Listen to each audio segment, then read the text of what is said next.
Hello, and thank you for taking time to watch this video that will prepare you for the upcoming small group mock interviews workshop. To prepare for the upcoming workshop, I've created this video that will walk you through interview strategies and tips. It is important that you watch this video prior to you attending the workshop. Once you are at the workshop, you will then proceed to the interactive portion, which builds off of the material included in this video. The interactive portion of the workshop will have you practice the materials presented in this video. At the workshop, you will be placed into a group of 3 people where you will each be given a role. More instructions will be given at the workshop time. In addition to the video presentation, there are downloadable PDFs of our guidebook chapters on interviewing inside and outside of academia. Many other resources and interview insights are also available on this page of our website. Big Interview is an excellent resource to prepare for different kinds of interviews, for example, case or technical or behavioral type interviews, and can be accessed directly at the following website. So let's get started with the content of this video. An interview is like a test, and you wouldn't go into an exam without having studied at least the night before. Similarly, the single most important thing you can do to increase your chances of success and reduce interview anxiety is to prepare by researching both yourself and the company. Think of and write down all the experiences and skills you bring to the table. Were there unique classes you took? What have you taught? What challenges have you overcome in the lab? For the company, go to their website and look at their mission, their history, their product lines. What is the status of their industry in general? How are their competitors doing? What innovations have popped up recently? Who is merging or going out of business? Your goal during the interview will be to place the stories you share about your background into the context of the company you'll be working for so that they will understand how you fit in. We'll talk more about that and what stories to prepare. As you begin to think about your interview answers, make sure they fit the 3 C's. Your answers should be clear, concise, and confident, and that's where your preparation comes in. The more familiar you are with your background and how that fits with the company, the easier it will be to give well-organized answers with confidence. If you're trying to remember the details of an experience on the spot, you will fumble around until you get there. A very common interview question is, tell me about yourself, or tell me a little bit about your background and what brought you here today. Despite how common it is, many people feel like this little kitty here.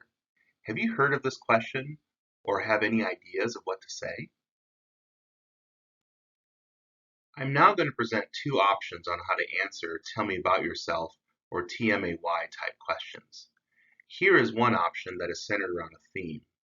Themes can include such things as curiosity, mentoring, or collaboration.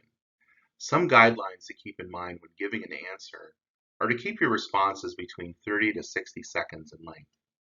Structure through a theme or common thread like I previously mentioned. A theme can be curiosity or mentoring or collaboration. Also, you'll want to connect your story to the job. Why are you studying in your field? Why did you come to Notre Dame? Is there any intriguing coursework that you've been involved with, or any field or research work? So an example then on how to respond to a type of question using a theme is given in this box here to the right. As I reflect on my career up to this point, I am struck by a pattern of curiosity. Here's how that led me to study my graduate major. Here's what I learned in my internship. Here's why curiosity relates to my graduate program and why it's leading me to a position with your company. Another way to answer TMAY type questions is using FIT stories. FIT stands for favorite, insight, and transition. So for a favorite, you could say my favorite part of the experience was. For the insight part, you would say, but the insight I gained was, and then of course you want to frame that answer positively. And then for the T, therefore I transitioned to. So let me give you an example of how fit stories might sound using an example from my career.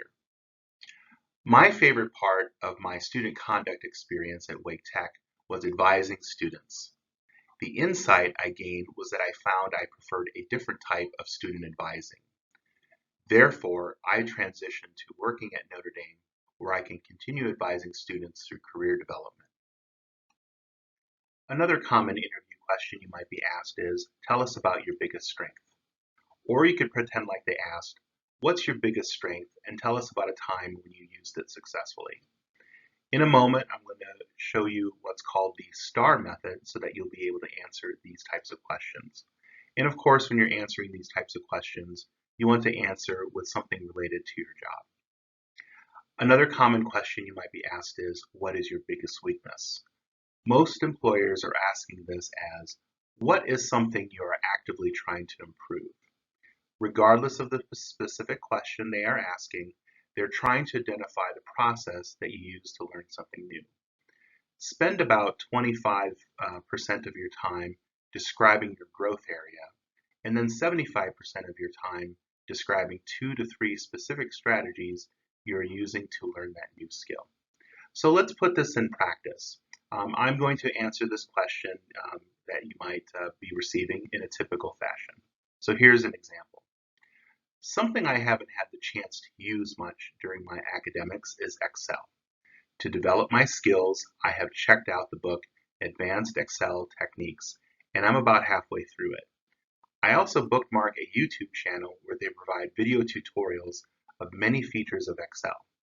And finally, I am meeting every Friday for coffee with my colleague who uses Excel frequently in her research, and she is sharing her tips and best practices in answering my questions.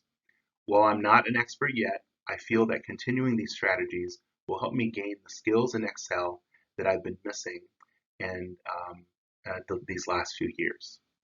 So again, this is an example of using the STAR method that I'm going to show you how to use here in a moment. Another kind of interview question is what we call behavioral interview questions, and typically start with, tell me about a time when. Have you heard of these before? Employers are looking for very specific examples of things you've previously done that were successful, and we have a process you can follow to guide your answers called the STAR method. The first step to answer these types of questions is to talk about the situation you were in. Examples could be when I was teaching a thermodynamics class, or when I was working on a collaborative lab assignment. That is the situation. The next step in the STAR process is to describe the task you were given. This is background information. An example of describing a task you were given might be, I was assigned to create a wind tunnel test to measure the drag coefficient of a new wing design. That could be an example of a task. The third step to answer these questions would be to focus on your action. What steps did you take in that situation to be successful? An example of how you may answer this might be like this. I conducted a literature review of peer-reviewed papers on the topic, and then I designed an experiment using relevant parameters. That could be an example of your actions.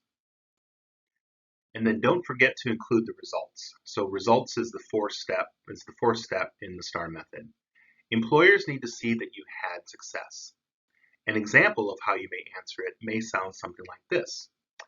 I conducted the wind tunnel test, and the wind tunnel test yielded results consistent with computer modeling. This allowed us to submit our work to a peer-reviewed journal for publication. This could be an example of your results. As you've probably already started to guess, much of interviewing is storytelling, particularly when asked behavioral interview questions, such as we did before with the STAR method.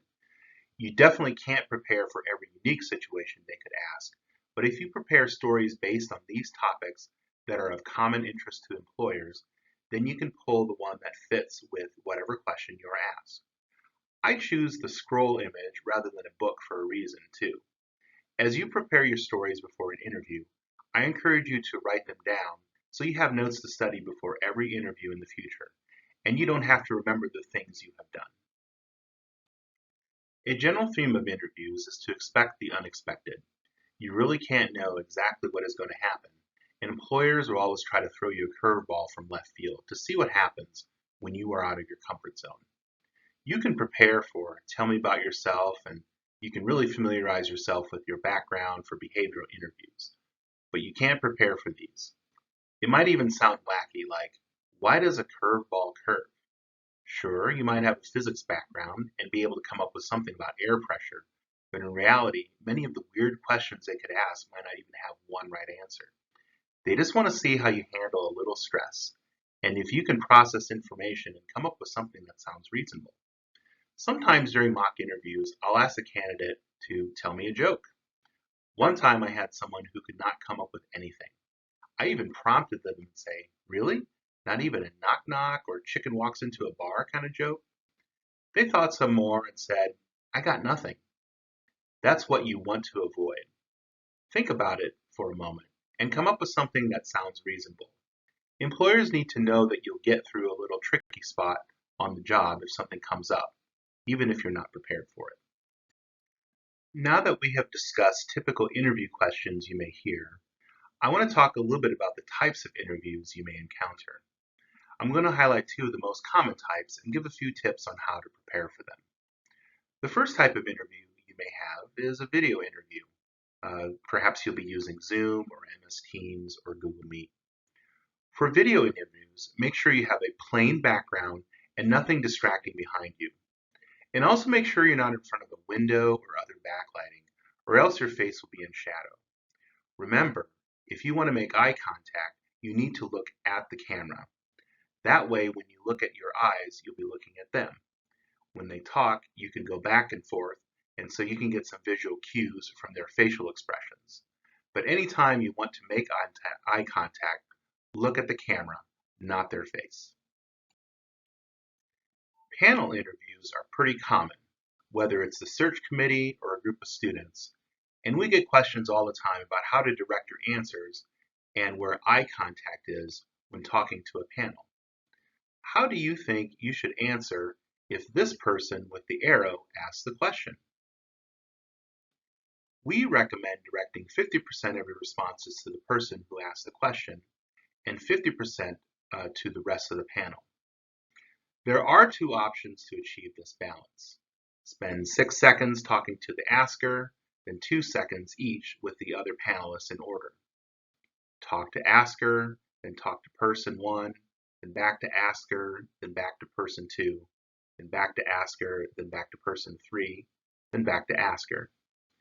Goal is to keep everyone engaged while directing your answer to the person who asked it. Okay, we discussed tips and strategies for preparing for the interview process. Are you ready to put all of this into practice? At the interactive workshop, you will be able to put this information into practice. Let me give you a quick overview of how the interactive workshop will go. At the workshop, you will be divided into groups of 3, so you'll be at 3-person tables. Each of you will have a different role.